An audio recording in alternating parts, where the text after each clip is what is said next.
ఒక ఊళ్ళో యజ్ఞం జరుగుతోంది. యజమానికి యజ్ఞగుండంలో బంగారం ముద్ద దొరికింది. ఆయన ఆశ్చర్యపోయాడు. అప్పుడు భార్య చెప్పింది, నిన్న పొరపాటున యజ్ఞగుండంలో తాంబూలాన్ని ఉమ్మేశానండి, అదే ఈ రోజు బంగారం ముద్ద అయింది. ఆశ్చర్యంతో ఇంటి యజమాని పరీక్షించేందుకు తాను యజ్ఞగుండంలో తాంబూలాన్ని ఉమ్మేశాడు. మరుసటి రోజు మరో బంగారం ముద్ద దొరికింది. ఈ వార్త ఆ నోట ఈ నోట పాకింది. అంతే, యజ్ఞాలు చేసే బ్రాహ్మణులంతా గుండంలో ఊసేశారు, బంగారం ముద్దులు పొందారు. ఒక్క అర్కసోమయాజి తప్ప. యజ్ఞం పవిత్రమైనది, యజ్ఞగుండం పవిత్రమైనది.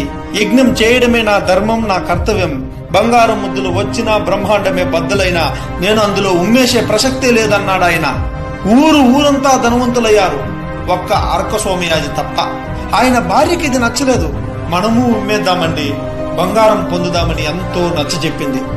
అర్కసోమయాజి సరే మీరా అంటూ కాదన్నాడు. చివరికి ఆమె కోపంతో పుట్టినింటికి పయనమైంది. ఆమెకు నచ్చ చెప్పుతూ అర్కసోమయాజి కూడా తన వెనకే వెళ్లాడు. ఊరు పెలిమేర దాటాడో లేదో ఊళ్ళో పెద్ద గొడవలు మొదలయ్యాయి. బంగారం ముద్దుల పేరిట కొట్టుకోవడం మొదలైంది. ఇల్లు కాలిపోతున్నాయి, మనుషులు చచ్చిపోతున్నారు.